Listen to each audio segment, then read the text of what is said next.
Heat up your frozen dinners, grab your TV tray, and settle in for another episode of the Plus Platoon, your podcast for all things Disney Plus, brought to you by Disney Plus fans.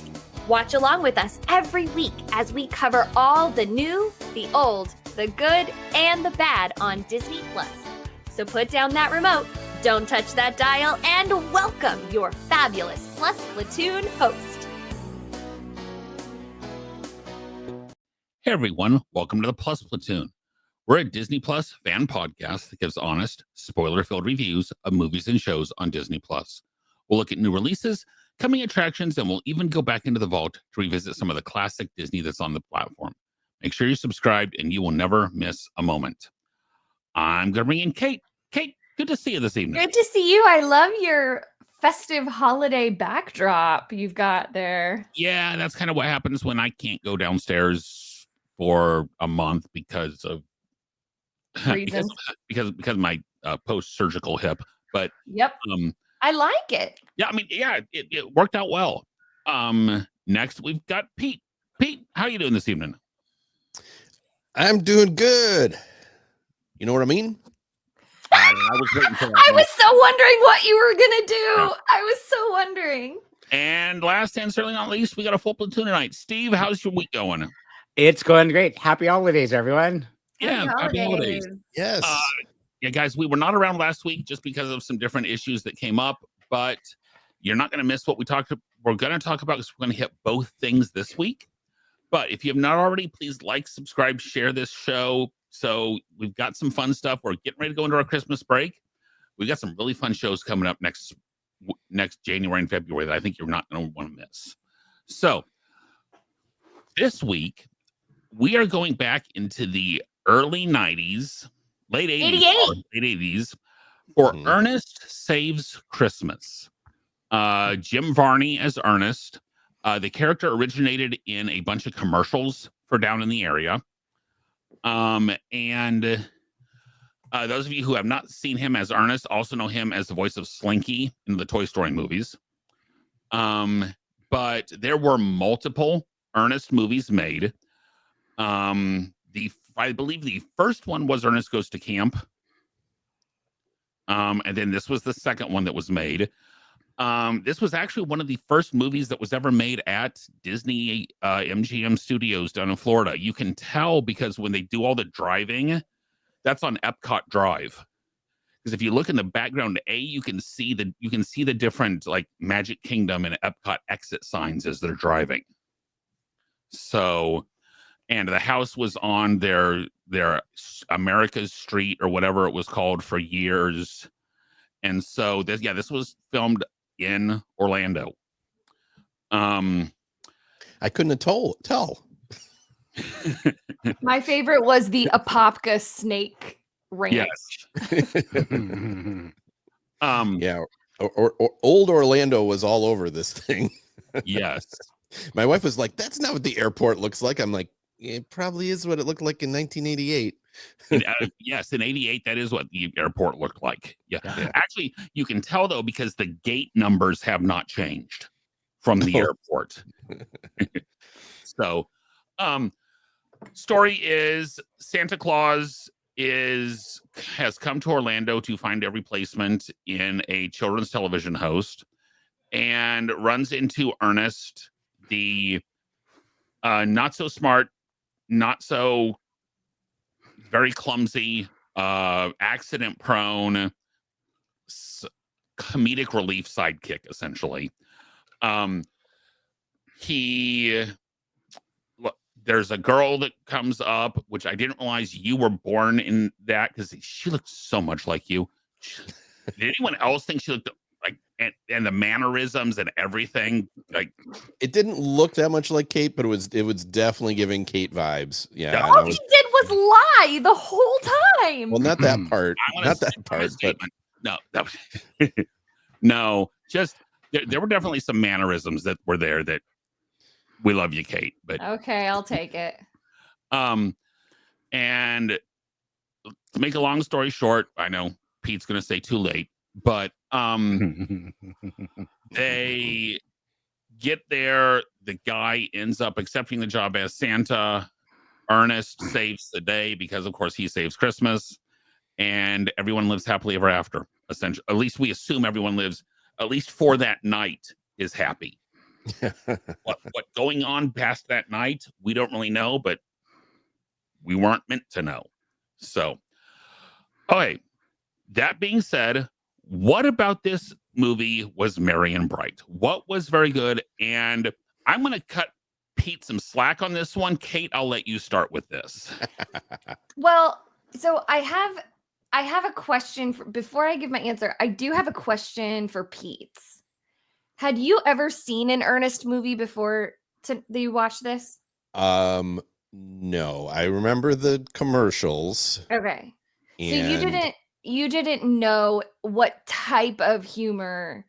no, I 100% you want so the scene where he goes into his friend Vern's house and starts ripping things apart Is 100% from the commercials. that's the ads. Right. Those were the ads, and I know they started as like local southern, I don't know what state ads, Okay. and then he went to like he was doing like for 7-Up or something like that. There was some national ad campaign he started doing, Okay. and so I was pretty familiar with him, Okay. but I don't think I've seen any of the movies.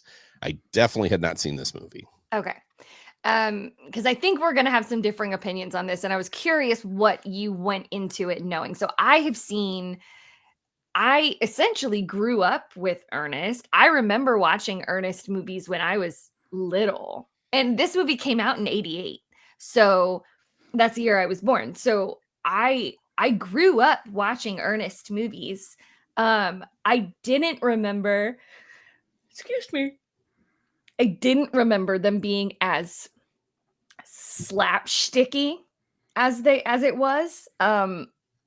But I think that Ernest, the character, is just so gosh darn lovable that I liked this movie a lot. It's probably, you have to go into it with the right mindset, though. You have to go into it knowing that, like, it is in your face, slapstick, shticky, corny, ridiculous. That is the only way you will enjoy this movie. For those of you who are listening who haven't seen it, It's like going into a Mel Brooks movie. You have to know what you're getting. Yes. It's like if you don't know what you're going Comparing this into. to a Mel Brooks movie, not comparing this, but Yeah.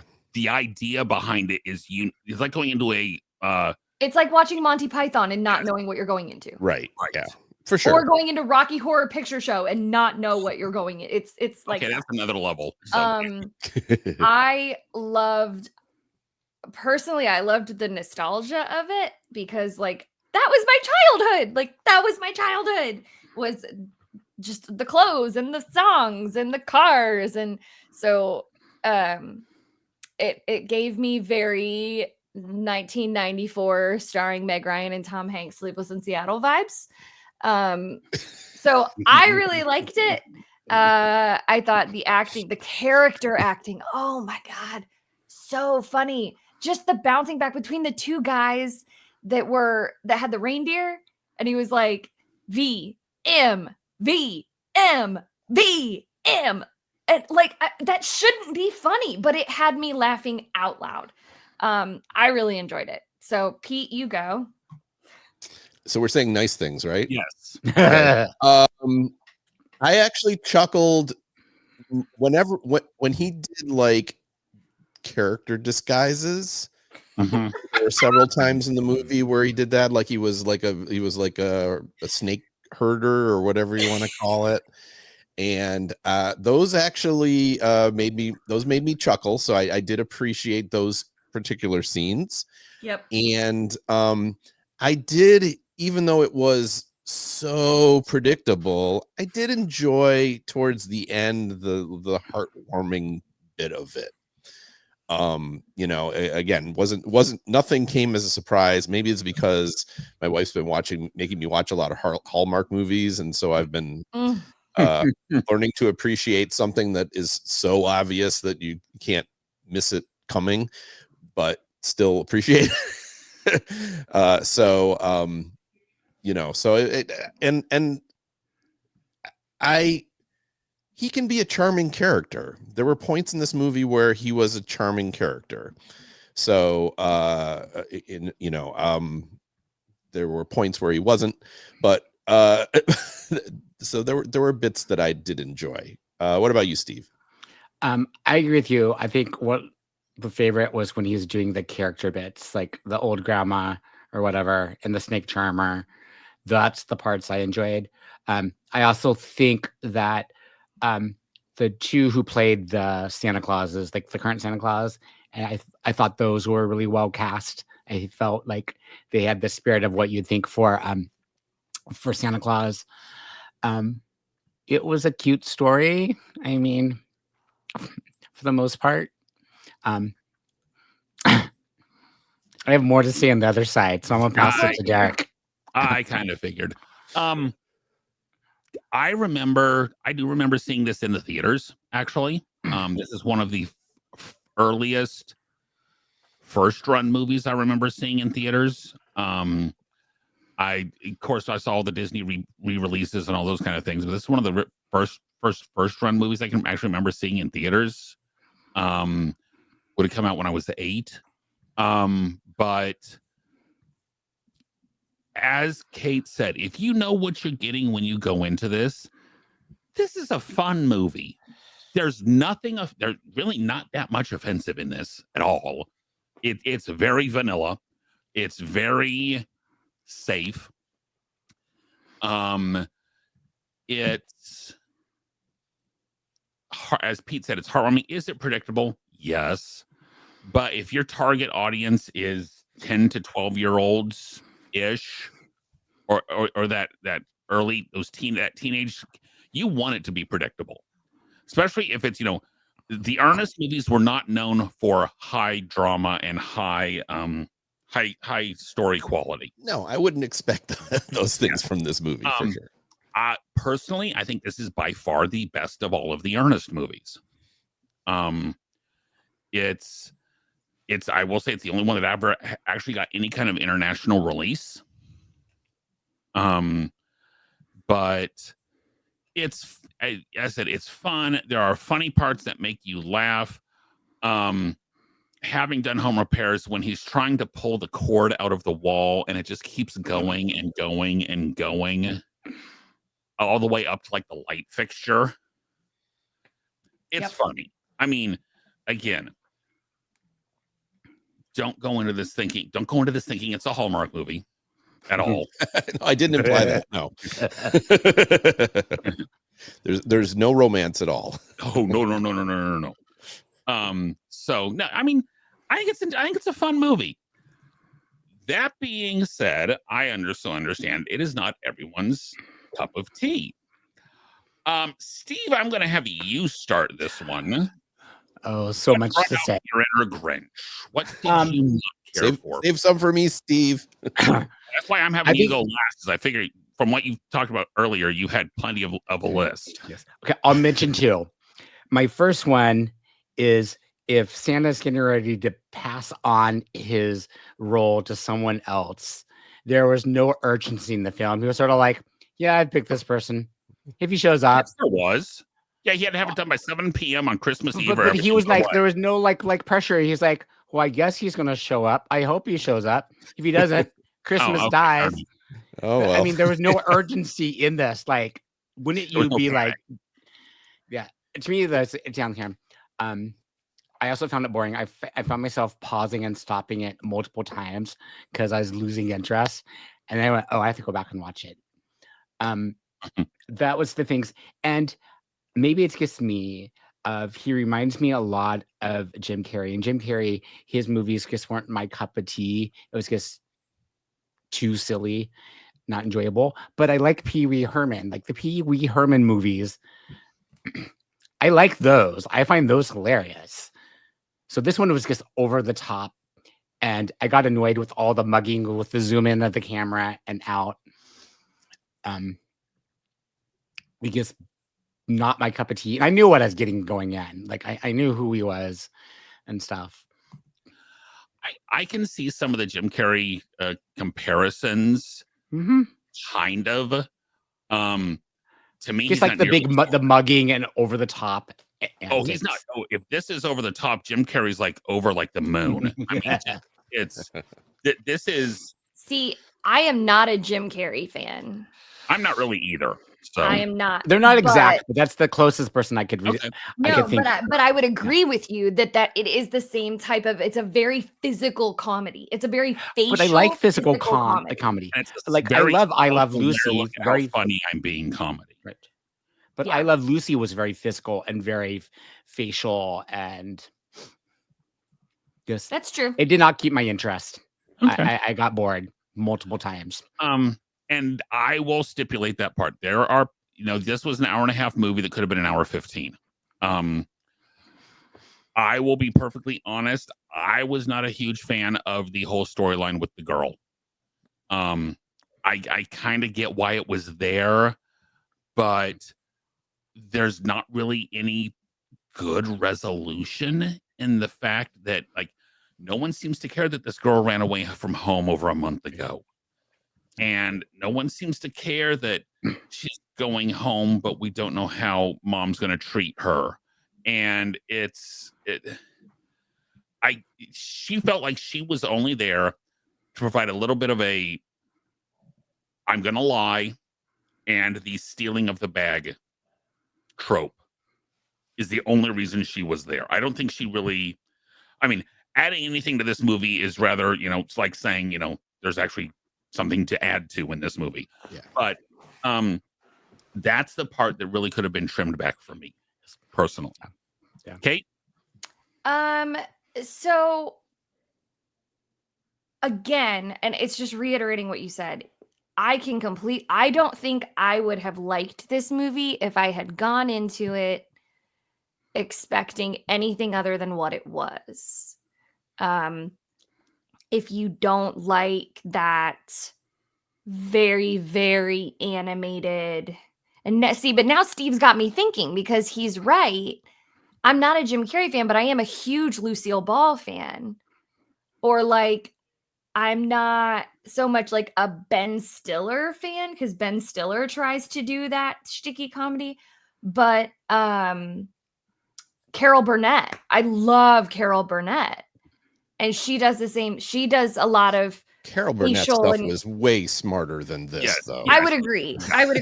But you're stepping over the line there a little bit. It's so funny. I actually agree with Derek. I didn't care for the part with the girl. First of all, why are we rewarding her for lying? Constantly. We are constantly awarding her for lying. And she gets in the car and she's like, that's my uncle, and he kept me chained in the basement and get me out of here. And I'm like, ma'am, we need to get you to therapy right now. Because all of the lies. So I was really bothered by that. I was also bothered that Ernest just let this kid sleep on his couch. It was a different time. It was a very different time. But it was that goes back to Ernest, the kind-hearted. Absolutely, 100%. But it just, that whole storyline as a whole wasn't needed. I didn't think that it was that important. Yeah. Sorry, I'm talking too fast. Which is why you were like, she reminded me of Kate. I was like, she was awful. No, she was an awful character. And stuff. Yeah, not as a I can rock that one side. Yeah, yes, yep. Yeah. But one side ponytail. But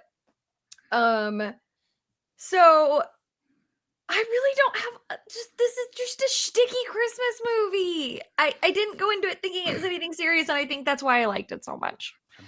So Pete, go ahead, Pete. Come on. So it's interesting that Steve, I'm more in. Yeah. Steve and I are in simpatico here, which isn't a surprise to anybody.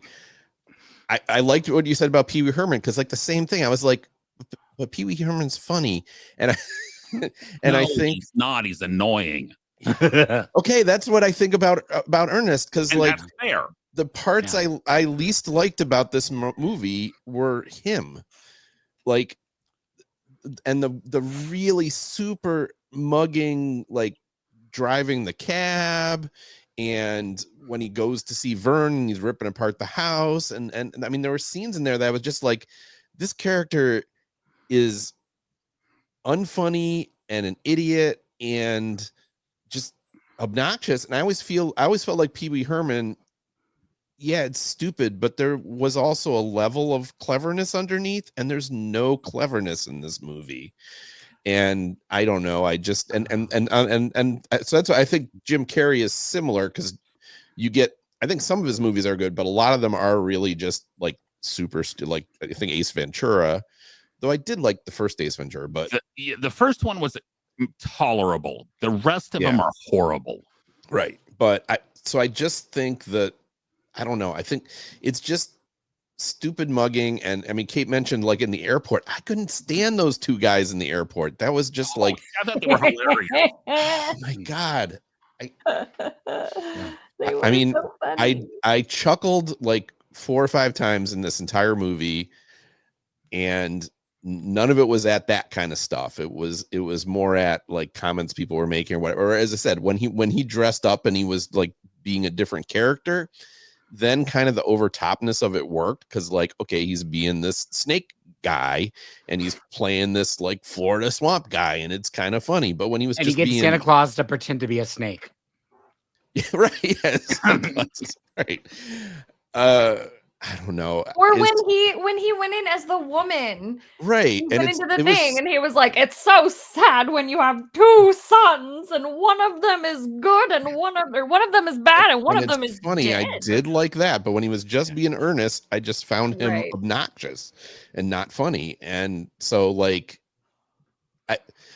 the movie, I said 15 minutes in the movie, I was like, is it over yet? And I did like it better as it went, because they had less of that the more you got into the movie. So I was just the opposite. It's like, put the girl on screen, put Santa on screen, put this Joe guy on screen, even though he was completely uninteresting. But at least I don't have to watch Ernest. I think that was one of my other complaints, was if it's an Ernest movie, there wasn't a lot of Ernest really. There was little bits and pieces. I couldn't have sat through 90 minutes of Ernest, though. Don't watch Ernest Goes to Camp. Right. Because I will never watch another Ernest movie unless you choose to make me watch one here. So I will do it for the team. One that's on Disney Plus. Is it really? Yes. Were the other ones Disney? I don't know, but they were not distributed by Disney. Okay. No, I don't think so. I think I was reading they were no longer under Touchstone, so they were no longer Disney. Gotcha. Well, on the kind side of it, it's not particularly my sense of humor. I do like silly sometimes, but there has to be a level of cleverness underneath it. And I thought a lot of this was just, it was surface level. It was mugging, and I don't know. I was never a big Three Stooges fan, and this is kind of Three Stoogey to me. Okay, that's fair. All right, now I think we've done this before, but it's been a couple years at least. Guys, what is your go-to Christmas show? What is a go-to? You always watch it at some point during the holiday season. It's not Christmas or whatever your holiday is without watching blank. Kate, I'll start with you on this. I'll let you start on this one. White Christmas. Okay. That is I mean, there's several, but I'm going to make myself only say one for now, until everyone else has said. But White Christmas, we watch multiple times on Christmas Day.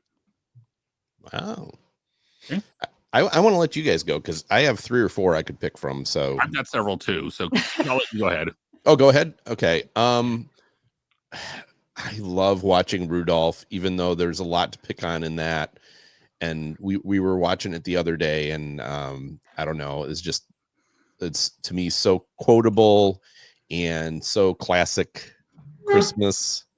So Rudolph. The original Rudolph, not Rudolph's Shiny New Year. Yeah, fair enough. Mine's A Christmas Story. You shoot your eye out. I could watch it every year on the TBS marathon, I'll watch it like Kate. I'll watch it multiple times in a row. And you just watch it whenever you turn it on, and you go back to the point that you started. That's all you need to do. There's certain scenes that just like crack me up all the time. So I can't stand. I know people have. I can't stand that movie. I cannot stand that movie. Oh, it's got some great one-liners. Well, great one-liners. Great one-liners does not a good movie make. That's true. Since we are going last has its privileges, and I'm going to name the two that have not been mentioned yet. The first one for me is Muppet Christmas Carol. And of the versions of Christmas Carol, that's the one I will watch. And that's the one that if it's on, okay, put the remote away. No, you can't go touch it. We're watching the rest of Muppet Christmas Carol. Has not been on much this season, surprisingly. But love Muppet Christmas Carol. And then the other one that sadly is no longer on network TV at the moment or cable. You have to have Apple TV. Charlie Brown Christmas. They did play it this year, I believe. Did they? Was it early? Yeah, it was super early. I heard an alleged, I'm going to put alleged fact because it's the internet and the internet sometimes, but allegedly one of the only times that Linus ever lets go of his safety blanket is when he says the Luke 2 section. Yeah. Is when he says, when God says, "Fear not," and he drops his blanket. So can I say a couple honorable mentions? Go one and we'll go around the horn again. Oh, but I have two. I'll say one for now, and then if no one says it, you can go. Well, I don't think anyone's going to say this one, so I'll say this one, but then I have one that you all might say.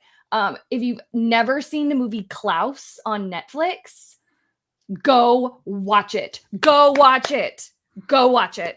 It's an animated movie, and it makes me cry every single year. It is Casey and I's. Okay, Klaus or Claus? Klaus. Klaus. Klaus. Hold on, let me. It might have an E on the end. It might have an E. Oh, sorry. It's the like sort of untold story. It's so good. It's so good. Go watch it. It's about this guy who gets sent to this. He's a mailman, and he gets sent to this like island where everybody's unhappy. I saw this one, and everyone who works in the post office was an alien. And so when they come to find him, oh wait, that's Men in Black 2. Sorry, never mind. Anyway, he has to find a way to get letters, and so then he starts having the kids send letters to Mr. Klaus. And it's just, and so all of a sudden, and then there's this man in the woods who's like this big huntsman, and he starts making toys, and it's like a creation of Santa story, but it's so heartwarming. Go watch it. Pete, anything else? 2 words: Die Hard. Okay. Yep. Is Die Hard a Christmas movie? We just lost Pete. I mean, when even Bruce Willis says Die Hard was not a Christmas movie. Bring him back. No. Bring him back. Must I? It works. It is a Christmas movie. I'm just kidding. It's not a Christmas movie. Just because something is set at Christmas does not make it a Christmas movie. Yes, it's a movie set at Christmas. Okay. Pete, another one. Mine, sort of what Pete said earlier, the stop motion, The Year Without Santa Claus, which has the Heat Miser. Oh yeah. Oh yes. I remember watching it every year, watching it on TV, where you just couldn't go pop in the video. You waited for the weekend they're going to be playing it. So usually on CBS. Yeah. Yep. Okay, Kate, you had one more. What was it? Oh, It's a Wonderful Life, which is actually a horribly sad movie. It is not. It's not a happy. No, it is not a happy movie. Oh. But my, if you get enough eggnog in me, well, I will run around the house and yell, "Merry Christmas, you old building and loan!" And that's like my favorite. Not Zuzu's pedals. Like I will argue if Die Hard's not a Christmas movie, It's a Wonderful Life is not a Christmas movie. I would agree with that too. What? Because I said, hold on. I said Die Hard was a Christmas movie. It's a Wonderful Life is a movie that is set at Christmas. It's mostly not set at Christmas. It's mostly not at Christmas. It ends at Christmas. It ends at Don't Christmas. ruin this for me. Move on. Okay, TBS made it a Christmas movie. And I'm going back to the original, the Miracle on 34th Street. Oh, another. Yes, good one. fantastic. Yes. Fantastic one. That's a Christmas movie. That is a 100%. 100%. So, okay, as we always do, we do cups of pixie dust out of 5. So, be interesting to see the spread on this one for Ernest Saves Christmas, Kate. I'm gonna give it a solid 3. I'm gonna give it a 3. I probably could go more. It's fine. I might watch it again. It's not bad, but it's not in 4 or 5 worthy. It's a solid 3. I'm gonna give it a 1.5, and I'm not even sure why I'm giving it that extra half, but Wow. just because, as I said, I liked the sentiment towards some of the sentiment in it was nice, and so that gets it the extra half. So 1.5 for me. Steve? I'm giving 1.5, and I do have a reason because I thought about this all day. I'd rather watch Pinocchio the live action again than this movie, and I gave Pinocchio I think a 1.5. Wow. Actually, Steve, I can't agree with. There's the one point I can't agree with you. I'd rather watch this than that awful. So Wow. it thing. yeah, So. 1.5. And I'll be honest, I'm stuck between 2 numbers, and I'm gonna go. It's Christmas. Give him the higher number. A higher number, then I'm giving it a 4. What a spread! This Can I put Derek down? Is there? I don't have that ability, do I? You don't have the ability to drop me. You no. don't have that power. But I had forgotten how much I enjoyed this movie. It's a 3.5. I mean, it's a 3.5. It's not a 4. But I had forgotten how much I enjoyed this movie. This will probably go into I might not watch it every Christmas, but I'll probably watch it every other Christmas from here on out, just because. Or if I've got something, a time where I just, have some time to kill, I would definitely sit down and watch this. So, it's interesting. Okay, Kate. Now, the telltale part. Kate, what's your thoughts on Pee Wee Herman? Oh, I loved Pee Wee Herman. No culture from any of you. You don't like Pee Wee Herman? Stand Pee Wee Herman. Oh Really? no, I love his liked him when I was like creativity. 6, but going back and watching him again. Pee Wee's Playhouse? No, Oh no, I loved Pee Wee Herman, but I also. Big Adventure. But keep in mind, Pee Wee Herman was also older than me, and I grew up with like Blue's Clues, where you had a person talking to slightly inanimate objects and making them make crazy noises. Like, I like Pee Wee Herman made me laugh, so I liked Pee Wee Herman. Pee Wee's Playhouse. Oh, Pee Wee's Big Adventure is so good. Oh, Pee Wee's Big Adventure Pee gave Wee's me Big the worst Adventure. nightmares ever as a kid. With a big Because a large Marge? Yes. So, okay. Now, last week, we were originally going to talk about the Star Wars Skeleton Crew series. This is a series where 4 kids have found this spaceship on their planet that is named after, it's like naming a planet El Dorado. It's named after what, Kate? I forgot one thing I wanted to say about Ernest. I'm very sad because Jim Varney died at the age of 50. I think that we could have had from lung cancer, and I think that was such a loss. I think that we could have had some more magic from him had he not passed away so young. He was only 50? He was only 50. 52 maybe. I thought he was a little older than that, but he was fairly young, yeah. He was born in 49 and died in 2000. So 51. Yeah. Okay. He died quite a while ago. At the age of 50. I had forgotten it was so long ago. So anyway, Star Wars Skeleton Crew. group of 4 kids who are from this planet that's basically like, it would be like naming something El Dorado, named after one of those, named after a treasure city, being protected by a bunch of droids in the outstretches of the New Republic. Find this ship and go blasting off to this pirate haven or whatever is this, and they're trying to find their way back home, and Jude Law shows up, and that's what we know. There's been 3 episodes so far, and I just kind of want to get everyone's general feelings for it. Kate, what's your thoughts so far on? Okay, no, time out. Before I want to try to think something. Before we try this, yes or no, Goonies? 100%. 100% yes. I can't stand the Goonies. I've never seen it. I know, and I say this every year, and I'm like, I've got to watch the Goonies. So Goonies, I don't know, I've never seen it, but Sandlot, yes. Stranger Things, yes. E.T. that has a lot of kids in it, yes. Okay. So the reason you're asking, If she likes to sound like she's gonna like the Goonies. No. I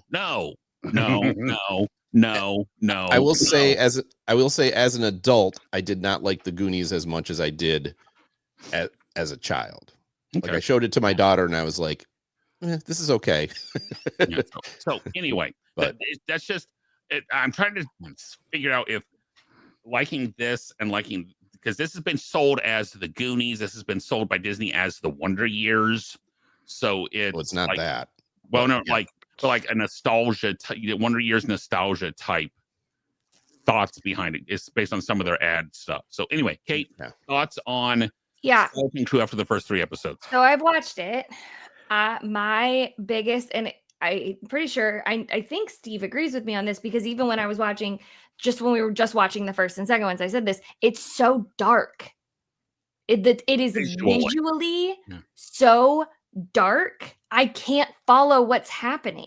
Yeah, we have to turn our lights down. Honestly, that and turn the brightness up on your TV. See, and I think I have been watching it on it, and if it brightens it up, it's better. And I've been watching it during the day. I haven't been watching it at night in the dark. I've been watching it like when it's like sunny outside and we have windows all through our house. So, but that's it's hard for me to I actually do enjoy the kids in this movie. I don't, I really like the first episode, but I think I like the first episode because of them.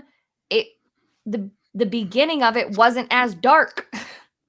Well, not the very beginning, after the flashback scene.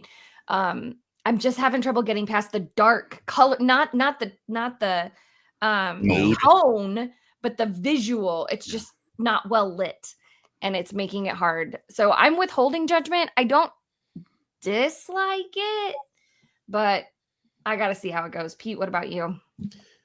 So what I'm finding, I'm enjoying it. What I'm finding charming about it, I think, is like it made me realize that from a live action standpoint, Star Wars has kind of always been a kids thing, but there's never been any kids in it. I mean, we have basically one kid, and that's Anakin. I mean, the animated don't even yeah, and the animated stuff has had kids, but for the most part, the live action, there's no kids. So like when it started and there's like these kids, and you're like, oh my gosh.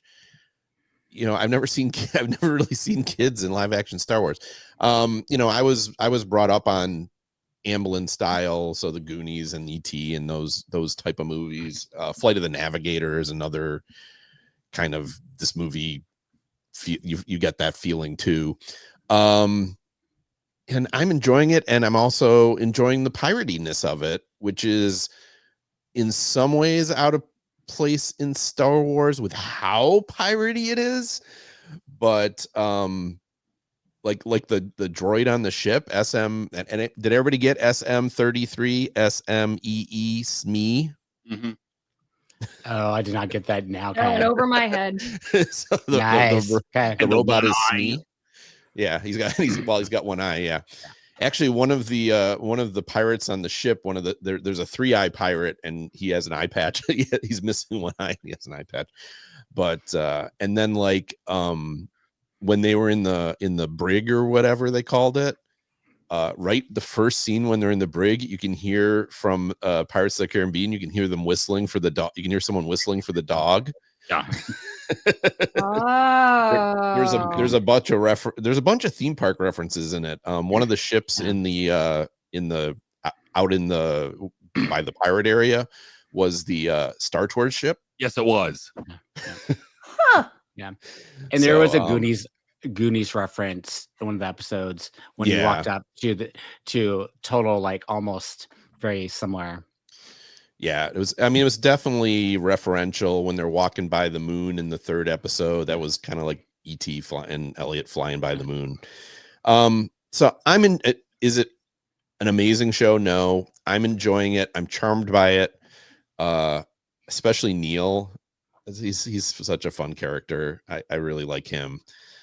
Steve, sorry, I don't want to take Is that the main kid or the elephant kid? He's the elephant kid. The main kid is actually kind of annoying, which is also very 80s. Yeah. Yes. I'm enjoying it. I like sort of the twist of they threw in where they were from the planet that supposedly was supposed to be mythical, whatever, and everyone was really that was sort of like a nice little there. It's enjoying it. It's keeping my interest so far. I'm curious where it's all going to go and how it's all going to wrap up, but I'm enjoying it. I am not.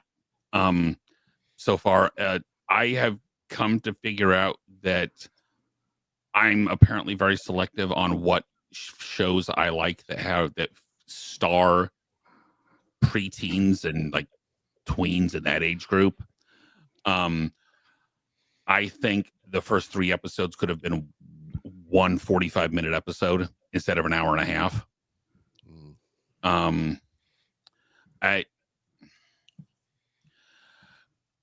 I'm somewhat in my head comparing this to. Has anyone here seen Moana 2 yet? No, because that was originally supposed to be a series that they turned into a movie, and I've always said, my big thing is so many of these series could have just been movies, and I'm curious on the Moana 2 as far as like whether it should have been or it should have been a set of like 20-minute TV shows, but the episodes are, to me, would be better if they were like 27 or 28 minutes where you throw a couple commercials in it and it's a 30-minute episode instead of it's a 38-minute episode and you're going to throw 20 minutes of commercials in it and be 40-minute be an hour episode. So I know the timing hasn't worked for me. The story just has not grabbed me yet, because if you want to talk about a very predictable story so far, it's this. Yeah, I mean, there's nothing to keep my interest from any other kids get shipwrecked and a pirate shows up. I mean, so far it's Treasure Island. Yeah, for sure. Yeah. So, but this is when Disney bought Star Wars. This is kind of what I wanted, though. It's like, give me Treasure Island through a view of Star Wars. Give me this, a heist movie through the view of Star Wars. And not all of it is going to work. They tried that with. No, it wasn't. Wasn't Andor. Andor did a big heist. Andor did have a heist. Yeah. Andor had the heist, the 3-episode arc that was the heist. Yeah, that's right. So it can be done. It can be done well. Can be done. Yeah. But you'll notice it was a 3-episode arc, not a 8-episode. I mean, I agree that they do struggle. I'm 3 episodes in. I'm feeling this is working as a TV series for the most part. I admit that they struggle with Star Wars. Target audience. Making it. Who's the target audience for this series? Yes, because if it's kids, it's Dragon. No, I don't think it's kids. I think it's. No, I think it's. I don't think it's for me. I don't think it's for me because. So I don't think it's for adults because this. Well, I don't know. Maybe it's for nostalgic adults. I feel like this is definitely a tone to more appeal because I think the one of the problems with something like The Acolyte is it's exactly designed to try to appeal to the Star Wars adults, or Obi-Wan Kenobi. that's not Obi-Wan Kenobi is not there to appeal to kids. That's there to appeal to the older adults. I think it's appealing to the same types that Stranger Things appeals to. Because Stranger Things is about kids, but it is not a kid show. Well, that's not a kid show. No, not a kid show. But I think it's that same. It appeals to the nostalgic adult because that's who Stranger Things appeals to, which I guess kind of would be my generation, I guess. But I did have a question. Is the elephant kid, is that a puppet or is that CGI? CGI. Actually, it's both. actually both. Both. Yeah. It's okay. part puppet, and then they enhanced it with CGI. Oh, Yeah. cool. Which So I found cool. very fascinating because that's what my question was. Yeah, Okay. there's an actual kid that plays the part. Okay. And Cool. like, where's the mask? But the mask doesn't do the moving and everything. Okay. Neat. Okay. Yeah. Kate, Oh, he's when he was sleeping, he's going. So cute. I love Neil.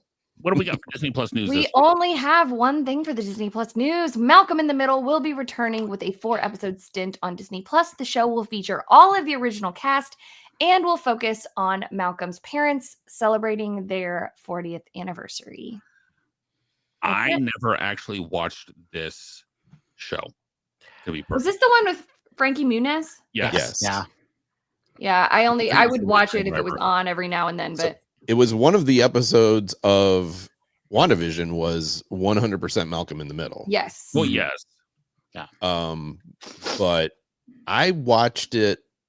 It must have been in the 90s, right? 'Cause Yeah, I was, It was the 90s. I was not a A kid lot anymore, but yeah. I was a young adult, and I thought the show early on was very funny.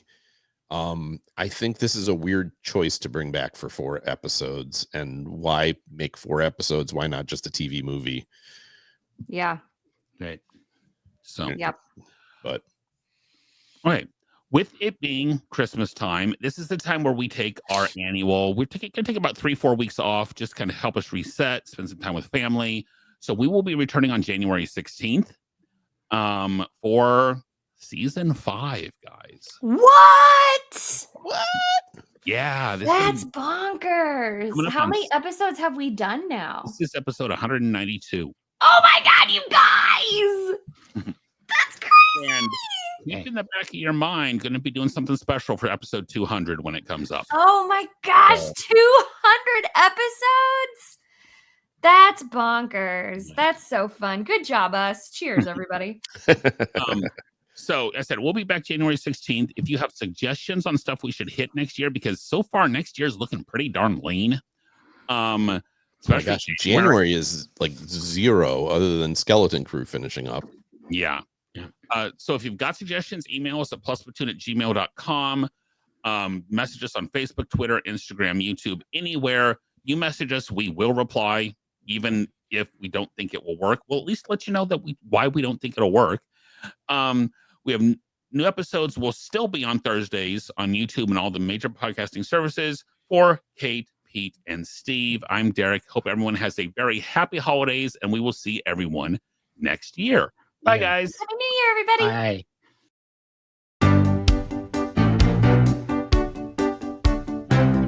Thanks for watching this week's episode of the Plus Platoon.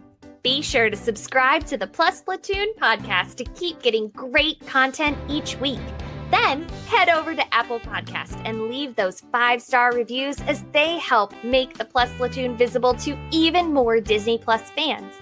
Also, go to YouTube and like and subscribe to the Plus Platoon channel, where you can watch all future episodes live. If you have a question for the Plus Platoon, please send us an email to plusplatoon@gmail.com or connect with us on Facebook, Twitter, or Instagram @plusplatoon. The Plus Platoon is a Disney Plus fan podcast and is not affiliated with the Walt Disney Company or the Disney Plus streaming service. All opinions expressed on the show are solely those of the individual hosts and in no way reflect the views of the Walt Disney Company. Thanks for watching, and be sure to stay tuned for next week's episode because the Plus Platoon is to be continued.